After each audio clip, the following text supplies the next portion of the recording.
Hello everyone, welcome to Voxel Viewpoint. Today I'm going to talk a little bit about a game called Partisans 1941. And Derek is going to sit through me while I kind of rant a little bit about this game. Yep, I'm here. So this is a real-time tactics game. I talked about Desperados 3 a little bit earlier in the year, which was another real-time tactics game, which I think was really good. And this is in the same vein where you're kind of controlling a small squad um, of units, and they each have different abilities, and it's mostly based around stealth and trying to, take out a few enemy units here, a few enemy units there, hiding bodies, making sure you don't get into as many firefights as possible. And it's a little, I feel like it's maybe a little bit too ambitious for what it's going for. This, as far as I can tell, this is the first game from this developer, Alter Games, and I guess I should just throw out here that it takes place during World War II. It's called Partisans 1941. So you are a group of like partisans, which are like freedom fighters, rebels on the Eastern Front of World War II. So you are Russian, like you're trying to stop the Nazis from invading the Soviet Union, basically, and you kind of go around in a couple in some missions and stuff like that, and try and disrupt their slow encroachment into the country. And there's things like you have to destroy a tank that is in a repair yard, so it can't go back out onto the battlefield. Steal weapons, rescue hostages from camps and stuff like that. Those are the kinds of missions you're dealing with here. And I think my biggest issue with it is the lack of information that's kind of presented to you throughout most of these missions. And a lot of that comes in the form of trial and error, which these games always have that kind of, like, you try something, you fail, you reload, and that is part of the way that these games work. That's how Desperados worked. That's how, like, the Commandos games work, which is like the progenitor to these types of games. But those games never did that in a way that, like, obfuscated information from you. It was always just like, well, I'm going to try this and see if it works. You know what I mean? Yeah. I'm going to try this crazy thing, and if it works, great. If it doesn't, then I'll reload. Or, oh, I just didn't happen to see that enemy there, and he spotted me. I'll reload. That's no big deal. The problem that I came to find with a lot of the missions in this game is it doesn't always make clear what you're supposed to do. So I went through this mission where I just mentioned where you had to destroy the tank, and through the whole mission I was like, how am I going to destroy this tank? I don't think I have any explosives on me. But the game didn't say, like, you need to find these explosives in order to blow this tank up. It just said, destroy the tank. So I was like, Right. okay. So I do all my, like 20, 30 minutes. These are long missions. Like, it takes you a long time to kind of move your units around, waiting for patrols to go by and stuff like that. So I moved all my units into position, and I got my guy up to the tank to actually destroy it. And it told me, you don't have the stuff you need to blow this tank up. And I'm like, all right. Oh wow. Yeah. I was like, okay. Where is it? Is it another character that has it? And it wasn't another character.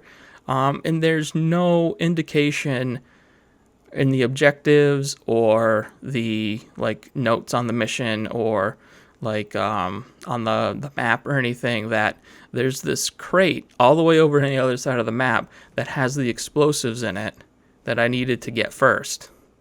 Then I needed to go and get the tank. Wow.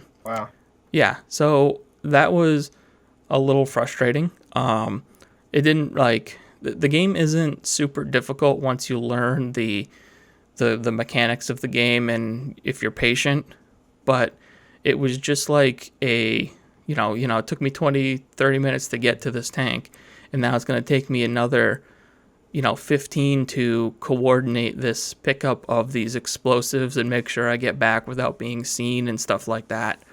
And all things that I could have done on my way to the tank that I just didn't know I needed to do. So that was the first time. And then in the next mission, near the end of that mission, you're tasked with killing these. You have to kill these like 8 troops, but it doesn't actually tell you which 8 troops you need to kill.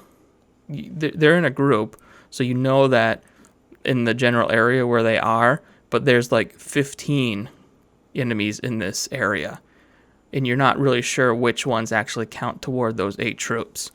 So it just like there's a lot of that kind of stuff where you're not totally sure what you're doing, and that is what ends up causing your failure, not like your tactic. Being able to do it. Yeah, like not your tactics, not being able to figure out how to do it. It's just there's no way you could have known how to do it without first trying and having it be like, no, you don't actually have the explosives you need to complete this. Good luck figuring it out.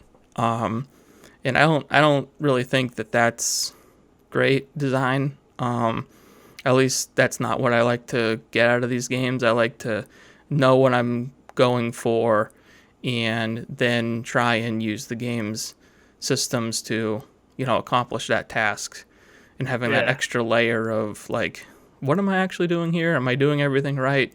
Not being sure about that doesn't really appeal to me very much.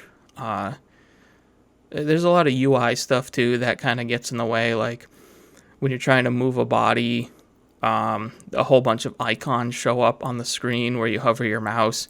There's like, you can move the body, you can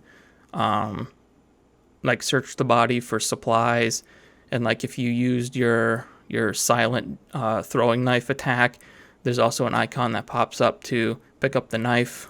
And sometimes, where exactly the mouse detects that you're on a body, it throws up these icons and it'll disappear because you moved your mouse a little bit too far off. And like, it's just not things you really want to be fiddling with when you're worrying about a patrol turning around and seeing you. And there's just some things like that also get in the way. I think the like setting and the story is pretty cool. I do think that. I think like setting it during World War II and the German occupation of the Soviet Union and stuff like that. It's not a setting you see a lot in video games, and I think they handle it pretty well. Like, you have this camp out in the outskirts that you're actually kind of building up over time, so it's not just about the missions. You're actually building this camp in between the missions, and you got to send people out to gather food and ammo and try to like recruit more people to your team, which is pretty cool. The UI around that is also a little not very straightforward. It'll take a little bit to get used of clicking around those menus and that base, I guess, management screen a little bit, but it is kind of a cool layer that breaks up the monotony of mission after mission after mission.